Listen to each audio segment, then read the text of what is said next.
Hi, my name's Lucy, and I thought my mom just didn't like me much. But at my sister's wedding, she didn't just show her true face. She slapped me. Right there, in front of everyone. Then tried to take my penthouse like it was hers all along. It wasn't the slap that hurt the most. It was realizing they'd been planning it for years. The contracts, the fake signatures, the silence. So I didn't scream. I didn't beg. I handed her a lavender napkin and watched her world collapse. But the worst part? She still thinks she can win.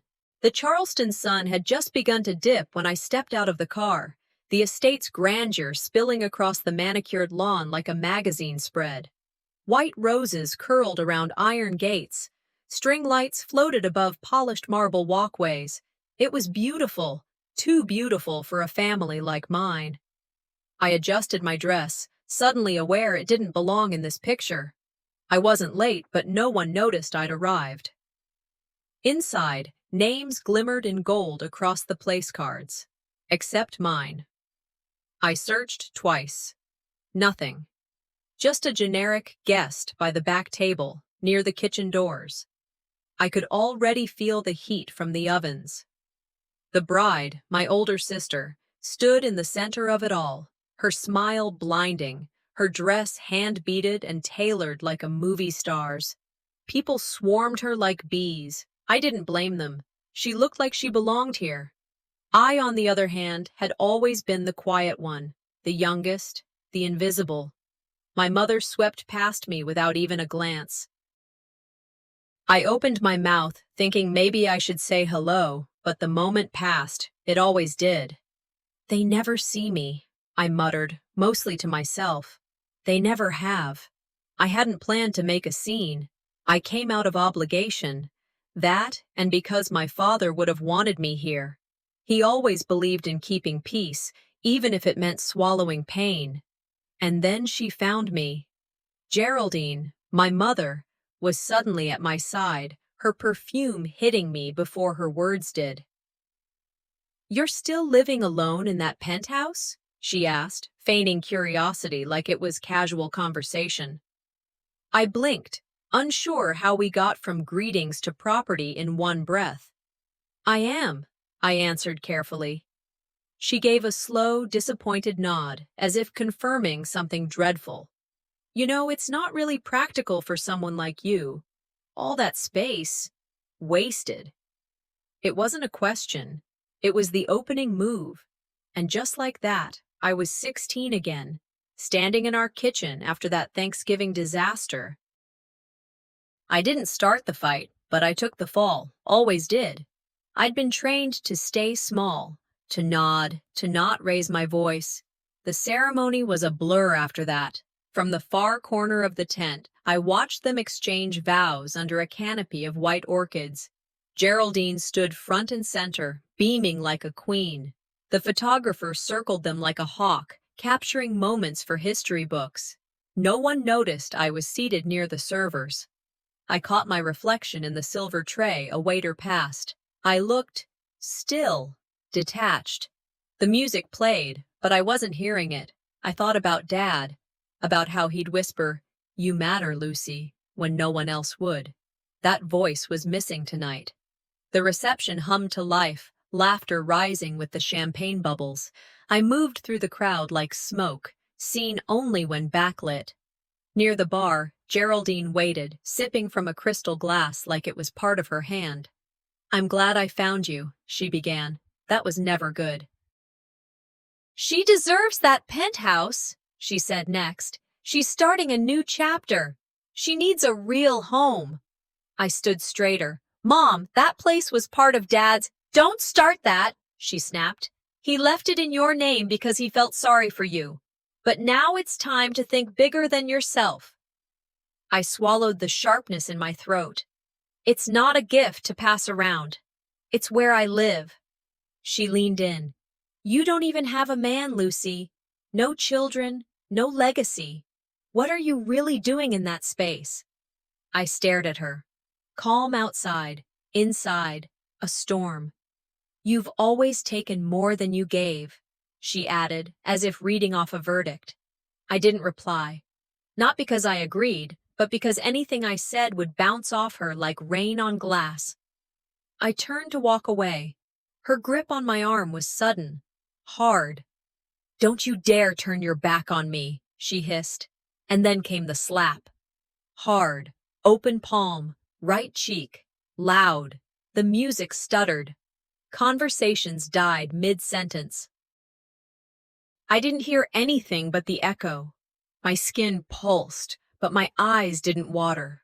I looked at her, long and steady, and I saw her, really saw her, for the first time. There was no love in her eyes, only control. I stepped back, no yelling, no fight, just space. The kind that says, I'm done playing by your rules. As I walked toward the exit, my steps were deliberate, measured. Somewhere behind me, someone whispered. A phone was still held up, recording. I'd seen the screen light before I turned. That moment, unplanned, unwanted, was now out there. It didn't just bruise my cheek. It marked the end of something I didn't know I was still holding on to. The morning light seeped through the thin curtains of the guest house like it had no idea what happened the night before. I woke up with a dull throb on the side of my face, the sting of her hand still fresh, not just on my skin, but somewhere deeper. I didn't cry. I didn't need to.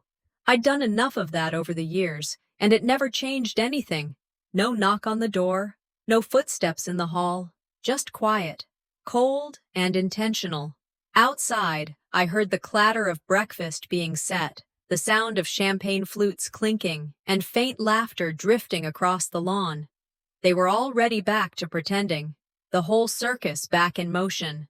I reached for my phone, half hoping, half hating myself for hoping.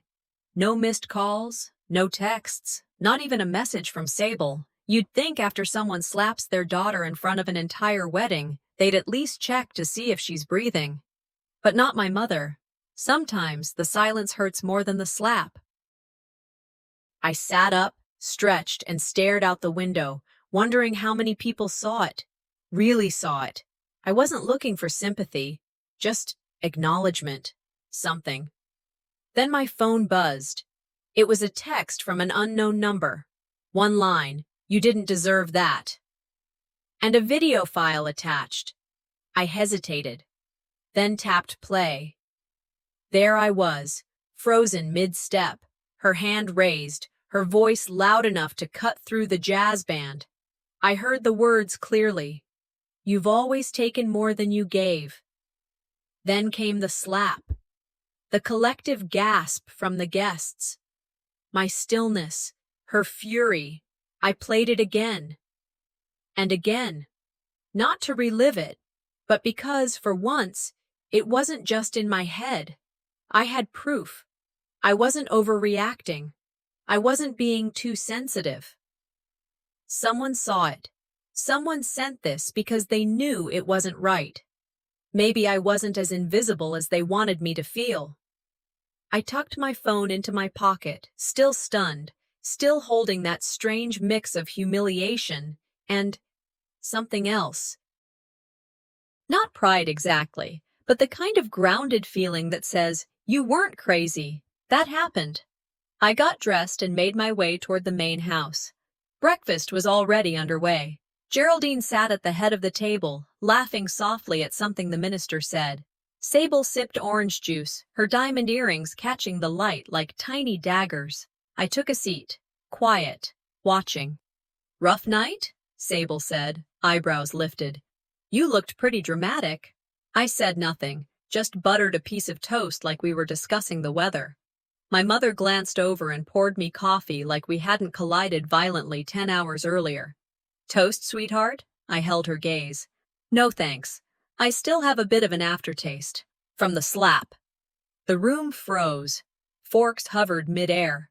My uncle coughed into his napkin. Sable looked down, suddenly very interested in her fruit cup. Geraldine didn't flinch. Oh, don't exaggerate, Lucy.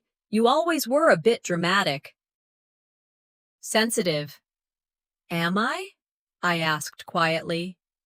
Her smile thinned. Let's not make a scene again. I glanced around the table. Not one person spoke. Not one person asked if I was okay. That's when it hit me. They'd rather protect the illusion of this family than face what was real. When people can hurt you and still expect breakfast together, that's not family. That's conditioning. I stood up, calm, collected. I'm not hungry. Back in my room, I pulled out my phone and played the video again. But this time, I wasn't watching her. I was watching me. I didn't scream. I didn't crumble. I stood my ground. That mattered. I opened my laptop and began typing. Not a diary entry, not a rant, a formal email to my lawyer. I needed to make sure the penthouse was secure, legally, financially, permanently. Then I created 3 backups of the video: cloud, external drive, encrypted link. It wasn't about revenge, it was about proof, about protection. No more explaining myself to people who pretend not to see. As the day wore on, I stayed in the room, curtains half drawn, sipping water and thinking through next steps. Then came a knock. I opened the door to find Vernon, my cousin, the quiet one who always sat in the corner, never saying much. I saw what happened, he said simply. I recorded more. He handed me a flash drive. After you left, I stayed near the bar. Your mom and Sable were talking. I plugged it into my laptop. The footage wasn't long, just a few minutes. Geraldine's voice, laughing with a champagne flute in hand. She always thinks she's the victim. Always so fragile. Honestly, I barely touched her. Sable chimed in. She made it all about herself. On my day. I stared at the screen, then up at Vernon. He didn't say sorry. He didn't need to. I nodded slowly. I'm not the victim, I whispered. Not anymore. I passed through the garden early, before the staff arrived. The lavender bushes were heavy with dew. The scent hit me like a memory. A birthday long ago when I'd made lavender-scented soap for Mom. Hours later, I watched her re-gift the same scent to someone else. Even then, I felt the rustle of rejection. Love in our house was earned, and even earned, it still came with a tax. As I walked, I realized the slap last night wasn't the peak. It was the apex of something familiar. It felt familiar because I had always been trained to cringe before the blow. That familiarity is what hurt. In the kitchen, Vernon found me at the counter, plating fruit for lunch. His voice was low. Sable and Aunt Joyce are plotting something. They'll question the transfer of the penthouse soon. He glanced over his shoulder. They'll say Mom was of unsound mind when she shifted ownership. I paused. That scenario had niggled at me for weeks. Passive resistance had become active sabotage. He slid an envelope across the marble. You're the only one who hasn't used me, he said quietly. I replied, I don't need to use you. I need us to be honest. The weight in his eyes was unexpected. Respect, maybe. Later, I heard laughter drifting from the dining room. I crept close and saw Geraldine and Sable, glasses raised, mocking me. Geraldine parroted my response to her slap. Exaggerated tone, dismissive. Sable nodded, amused. I pushed open the door. My phone was in my hand. I set it gently on the table and hit play. The audio, voices mocking, slurs spoken in laughter, plans whispered. And then silence. Since we're laughing, I said, voice level, let's watch this together. Their faces froze. I didn't scream. I didn't cry. I just stood there and let the truth echo. I left before they could speak. The next morning, I met my attorney. I laid out every file, video, email drafts, the new recording Vernon gave me. I asked him to draft cease and desist letters to move assets so no legal surprises could undo my claim. He said, most of the groundwork is already done. I nodded. I've been quiet for too long. Then came the call. A friend from college. I heard a rumor. You're trying to kick Mom out of her own home. My skin prickled. Sable was already poisoning perspectives. So I drafted a public statement. Calm, factual, no venom. I hung up, folded inwards. No shock now, just strategy. I don't chase justice. I build it. I woke up to the vibrating buzz of my phone. The screen lit up with headlines, notifications, comment threads that seemed endless. I didn't need to read the names to know what it was about. The slap. My mother's hand across my face, now caught, looped, judged, and devoured by the internet. Local news ran the story with some flair. Southern society wedding turns violent. Sister slapped in viral clip. I scrolled through comments. Some defended Geraldine. Discipline builds character. Others speculated what I must have done to deserve it. One even joked, at least she wasn't wearing white. But the worst part?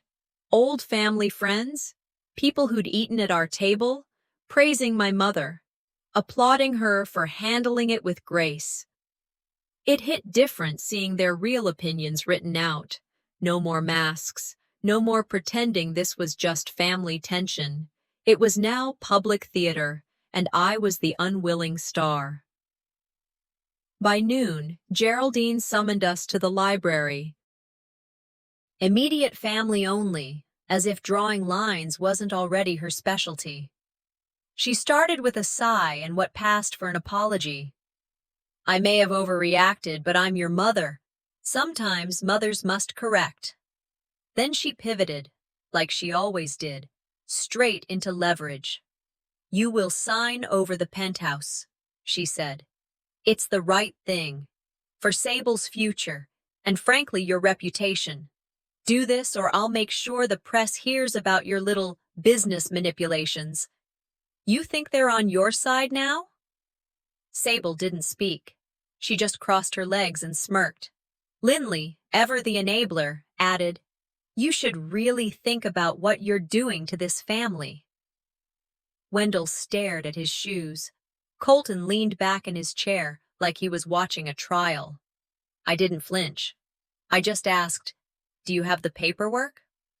Geraldine handed me a manila folder, thin, poorly stapled. Before I could open it, Vernon, quiet, steady, brushed past and slipped a sealed envelope into my lap. I held up the second set of documents. These are the real ones, I said calmly. Let's read them together. The room tensed. The signatures on their version? Forged, dates, tampered, names, crossed out and rewritten. Vernon stood beside me and nodded. I saw her change it. Geraldine's face reddened. This is nonsense. You're twisting everything again, just like you always do. Lindley shrieked. You're trying to burn us down in front of strangers. No, I replied. You lit the fire. I just stopped pretending it was a candle. The meeting dissolved into shouting. I stayed quiet. By nightfall, I was in my study, lights low, door locked. I sent out digital copies of everything, contract, video, timeline, to my legal team, bank, even the condo association. I saved backups in cloud drives under false names. Then I sat down and drafted a press release, not to send, not yet, but to have, just in case. They tried to frame me in my own house, I said aloud, voice steady. Now I frame the story. It wasn't revenge. It was insurance. It was control reclaimed. I didn't sleep much that night. My body was still, but my mind kept pacing. The image of that library meeting looped in my head. Their faces, their words, the way Geraldine said correct, like it was some holy duty. I'd never known silence could feel that loud. By morning, I wasn't angry, just tired, a kind of tired that sits behind your eyes and in your chest. I wandered the estate's halls, not really going anywhere. Wendell passed me once in the corridor. He looked at the floor, didn't even fake a nod. Lindley turned and walked the other way before I could say a word. Vernon, he wasn't around. Even the staff moved like I'd been marked. Not rude, not hostile, just invisible. Funny how in this family, the most effective punishment isn't shouting or slapping, it's pretending you don't exist. I thought of something I read once, maybe in a college textbook, maybe a quote on some office wall. Sometimes silence doesn't mean peace. It means punishment. And that's what this was, their new tactic. No more open war, just freeze me out, let the quiet crush me from the inside, but not everyone played by their rules. Late afternoon, I went back to my room to change. Found a folded paper sitting on the edge of my nightstand. No envelope. Just 4 words scribbled on a hotel notepad. You are not wrong, don't stop. Tucked underneath it was a flash drive. Lupe must have slipped it in. The housemaid, she didn't say anything, but her eyes, when we passed in the hallway earlier, they were full of something. Urgency, fear, maybe hope. I locked the door and plugged the drive in. It was grainy audio, rough, but clear enough to recognize the voices. Geraldine, Sable, Sable. We just say she was confused when she signed it. That's all it takes. Couple letters, lawyer statements, and no one questions it. Geraldine. She always caves. All she wants is peace. Not this time. They were planning it. Falsifying things, out loud, in that tone they always used when they thought the world owed them forgiveness in advance. I sat back, closed my eyes, and let the weight settle. I wasn't shocked. I wasn't even surprised, but I was moved by Lupe, her risk, her courage. It takes bravery, I whispered, to whisper in a house built on shouts. Evening fell slow. I went to the upstairs bathroom, locked the door behind me, sat on the cool tile floor, back to the wall, clutching that tiny flash drive like it was a lifeline. The fight wasn't just public now. It wasn't legal. It wasn't about property. It was about truth, about the story I'd carried alone for too long. There is no greater agony, I said out loud, remembering the quote, than bearing an untold story inside you. I stared at the sink, the mirror above it, the faint lines under my eyes, the shape of my jaw, hers, my mother's. I leaned in, close enough to see pores, grief, years of shrinking. And I said it, soft but firm. I am not her. That was the moment. That was the shift. Not loud. No fireworks. Just the quiet snapping of something inside. A rope that had tied me down for years. Later that night, I walked down to the wine room, needed a drink, something dry and bold. I didn't expect to see Sable there. But there she was, pouring herself a glass like nothing was wrong. She glanced at me. You still playing the victim? I didn't answer. She leaned back against the cabinet, swirling the wine. You're tearing this family apart, you know, over a condo, over a slap. You're pathetic. I stepped forward, slowly, picked a bottle from the shelf. Dusty, familiar. Then I looked her in the eye. I'm not bleeding quietly anymore. She blinked, confused, maybe a little shaken, but I didn't wait for a response. She didn't know about the flash drive. She didn't know what I had, and I wasn't going to tell her. Let them underestimate me. It worked better that way. Upstairs again, I opened my laptop, dragged every file I had into a new folder, labeled it plain and direct, in my voice. Videos, documents, voice memos, scans, notes, not for drama, not for revenge, for protection, for truth. This isn't revenge, I said aloud, clicking save. This is self-defense, in a language they can't ignore. I didn't send anything that night, but I made my list. Who needed to see it? When to send it? How to control the narrative. For the first time in weeks, I felt calm, still hurt, still tired, but steady. I didn't need to scream. I didn't need to cry. Because now, even my silence had weight. That morning, I woke repeating to myself, I am not her. I carried that statement down the hallway, my steps quiet but firm. I found my mother in the study, alone with curtains drawn. For the first time, I saw her without the mask she wears for others. I said softly, if you keep pushing, I'll stop pulling back. She turned slowly, surprise and anger in her eyes. You think that penthouse makes you powerful? She sneered. I didn't argue. I walked away. The air between us stiffened. In her mind, perhaps I had drawn a line. She chose to cross it. Later that evening, at Sable's rehearsal dinner, the room was full of expectation. Socialites, relatives, polite laughter. Geraldine rose to offer a toast. It started as something graceful, words about family and new beginnings. But then her tone sharpened. She turned toward me. Lucy has always been fragile, she said. She carries her emotions like weapons. It's a burden dressed as a daughter. The silence that followed was loud. The eyes shifted. Vernon's chair creaked. My pulse steadied. I didn't interrupt. I let her paint her portrait in front of witnesses. That was her mistake. Afterwards, I stood.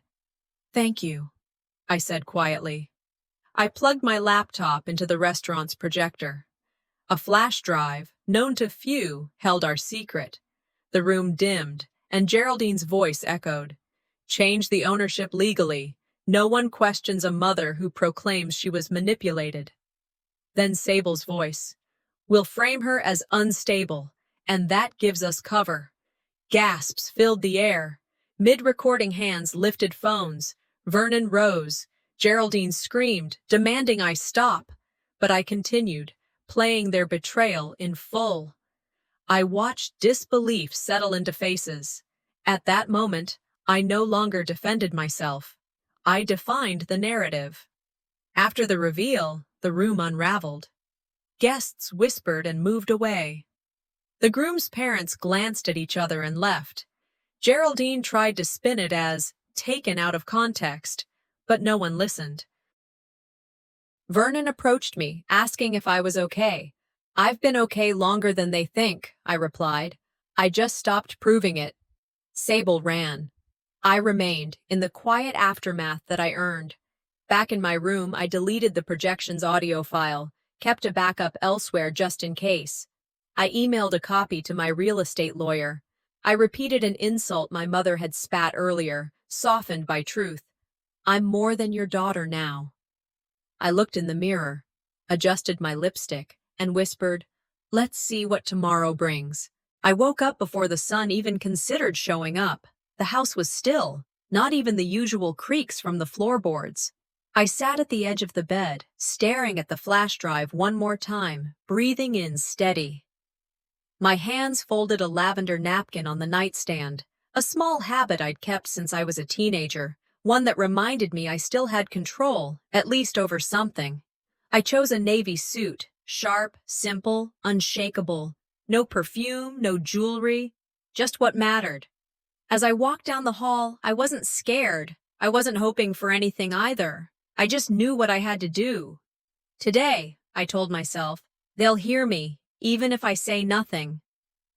By mid-morning, I'd arranged a closed meeting in the family's downtown real estate office. No assistants, no outsiders, just us. Geraldine, Linley, Colton, and Vernon, who arrived a few minutes late, stood quietly near the door. I'd taped a sign on the glass. For review. The silence inside felt heavy. I placed a folder on the table, opened my laptop. We're here to review the penthouse title, I began, and the contracts surrounding it, including forged documents. Geraldine rolled her eyes. This again? Sable muttered something under her breath. Colton's expression was unreadable, but he stayed seated, watching all of us. I held up the paperwork, marked copies, timestamps, embedded metadata. I asked them to respond. No one did. I turned to Vernon. He didn't move, didn't nod, just remained. That was enough. For a moment, I felt naked, like speaking the truth in this room full of ghosts made me transparent. But I kept going. My voice didn't shake, my hands didn't fumble. This was my court, and I was finally on the record. I didn't raise my voice when I played the video. It was the full cut, nothing edited, no dramatics, just cold, clean betrayal. Geraldine's voice first, then Sable's, talking about swapping titles. Talking about how no one would believe Lucy anyway. Laughing, gasps. A few muttered, "Oh my God!" Colton stood slowly, face drained. Geraldine slammed her palm against the table. "This is taken out of context." I read the contract, pointing to the signatures, the handwriting shift, the inconsistencies. "You betrayed this family," Geraldine barked. I looked her in the eye. "No, you betrayed me first, and you taught everyone else how to do it." She froze. For once, her face had nothing to say. That's when Vernon spoke. "I was asked to help rewrite the titles," he said. Calm, clear.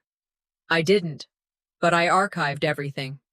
He slid a flash drive across the table, emails, drafts, records, even timestamps. His voice didn't carry weight. It was weight. Linley's mouth opened slightly. Geraldine looked like she'd been punched. I nodded to Vernon. No thanks out loud. But I hoped he felt it. For the first time in this mess, I wasn't standing alone.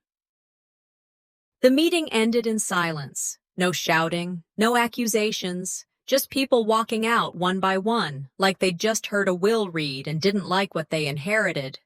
I waited until I was the last in the room. Then I walked out slowly.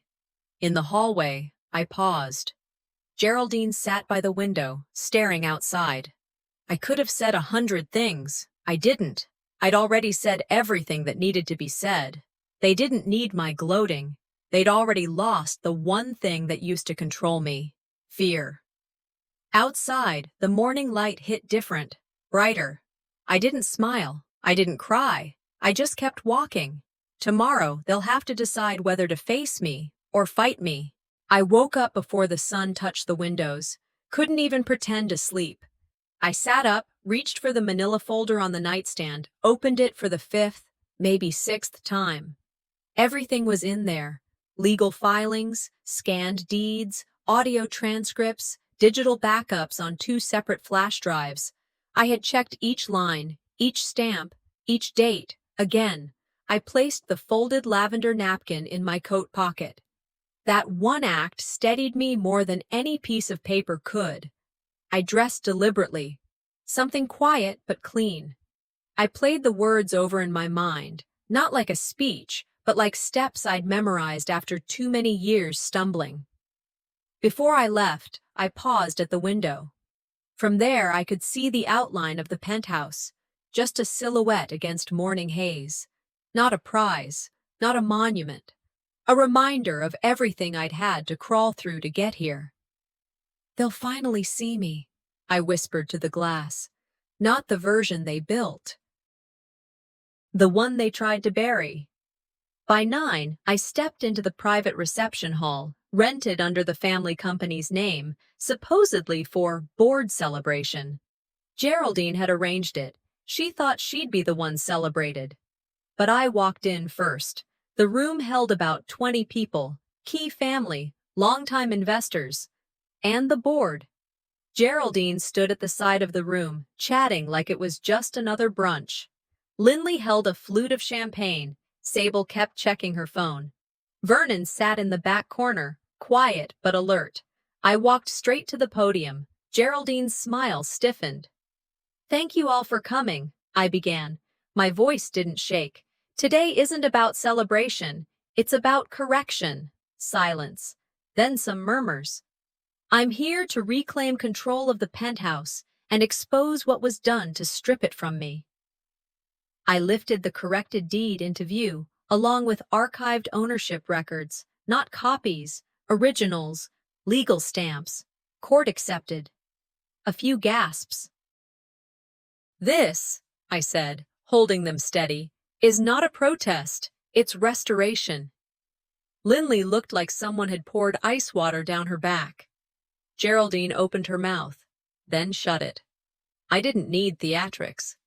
The truth stood fine on its own. Then I turned. Vernon?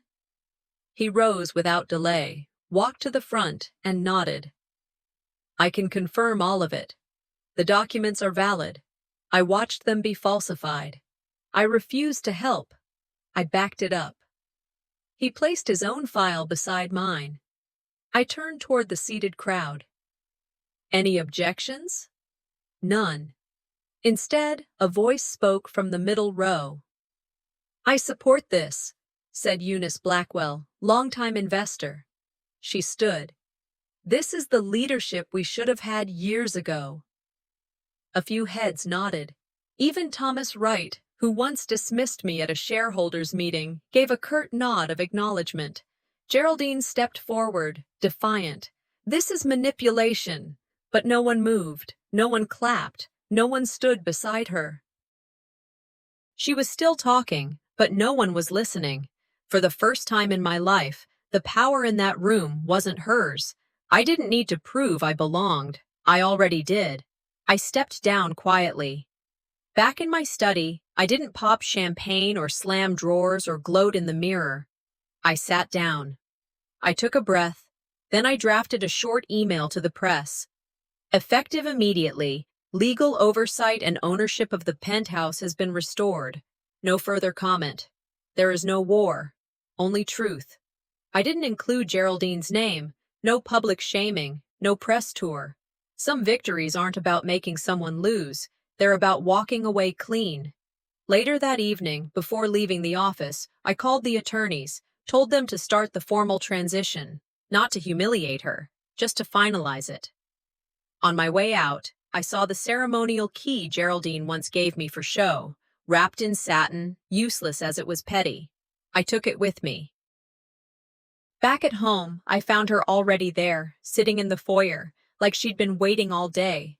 The room was dim, no TV, no wine, just her and the silence. I didn't say a word.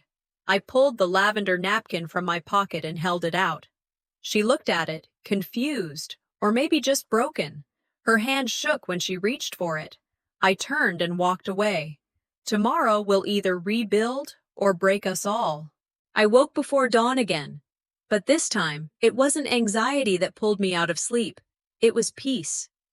I lay there for a few minutes, listening to nothing. No voices arguing in the back of my mind, no to-do list clawing at my chest, just stillness. I walked the penthouse alone. No staff, no family, no Geraldine.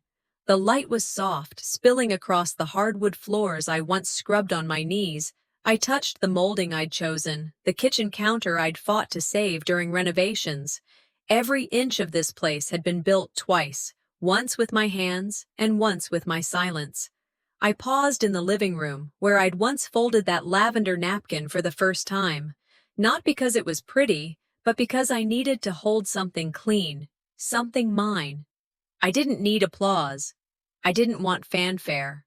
I just stood there with the truth, finally intact, quiet and whole. My phone buzzed on the counter.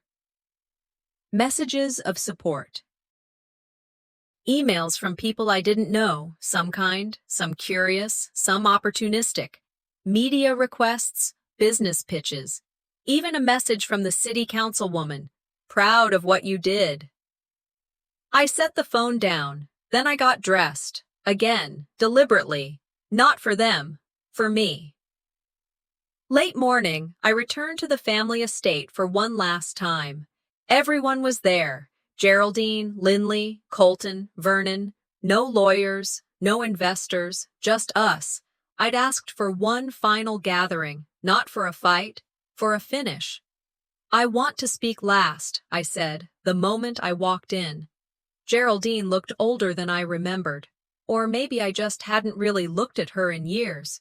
She tried to start, struggled. I never intended. I raised a hand. You don't owe me anything, and I didn't come for your apology. She blinked, confused. I didn't fight for your guilt, I said. I fought for my voice. I took a breath and read a letter I'd written the night before. I spoke of the penthouse, how it was once a dream, and how I put in years building it, how it was taken, how I was erased from my own work, and how I came back, not for revenge, but for reclamation. Linley began to cry halfway through. Colton said nothing, but his eyes told a story of someone who finally saw what he hadn't dared to look at before. I folded the paper, looked around the room, then I reached into my pocket, the lavender napkin, unfolded, soft now, worn at the edges. I walked up to Geraldine, laid it gently in her hands. This was always mine, my dignity, my reminder, I said. Now I give it to you. What you do with it is yours. She stared at it like it might burn her, but she didn't drop it. No embrace, no tears, just silence, which, for us, said more than words ever could. Outside, the sun was blinding. Press waited at the gate. I didn't hide. I walked straight to them.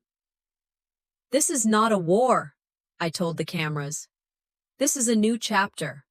What was taken has been returned. No villain, no victim.